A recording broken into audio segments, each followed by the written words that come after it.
finished portion of the runway at the Camarillo Airport. You don't get car sick, do you?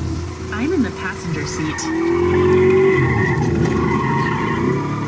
Wilkie makes a sharp turn and the car drifts sideways into a slot the size of a parking space.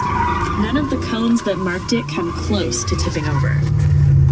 How close do you think we are? An inch? 2 inches? Yeah, 2 inches. You can reach out and hang your hat on it. That kind of precision comes with time, and Jim Wilkie has had a lot of it.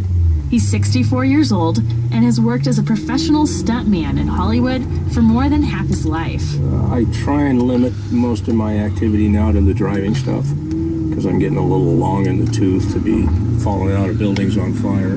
Wilkie doesn't talk much about what he does for a living, but when it comes up in conversation, the first question he usually gets is, have you ever been hurt? Fractured my back a couple of times. Got a plate in my neck and broke my arm twice. Several ribs. Compound fracture in my left leg. You know. And then little stuff. Broken noses. Busted knees. I mean, if you do this stuff long enough, you're going to get nailed. You've probably seen Jim Wilkie drive before. His most famous stunt was 5 years ago. You know that scene with the 18-wheeler in the Batman movie, The Dark Knight? He's the one driving the big rig when it flips end over end onto its back in the middle of a city street.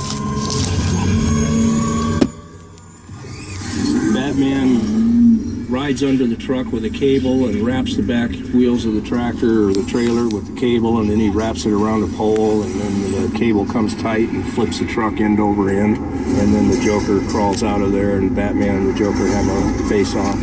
Jim Wilkie doubled as the Joker. In fact, they only had one Joker wig, so Heath Ledger and I had to keep switching the wig back and forth. Wilkie says he actually got to flip the truck twice.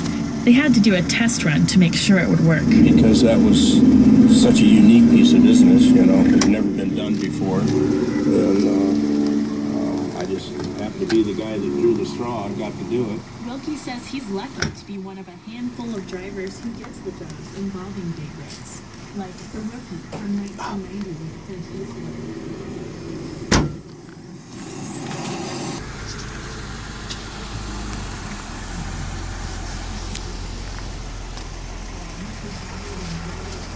Motorcycles in Hollywood productions, but came to Jim Wilkie to perfect her skills. My Taekwondo instructor, Master Simon Ree, he saw Jim drive and he jumps out of the car and goes, "That man is a black belt in driving." And so, like, you know, that's a traditional way of measurement for me of skill level. I come out here every chance I get to get whatever little gems of information I can from him. Stuntman Steven Stone says he met Wilkie 3 years ago. He helps out at the driving school from time to time.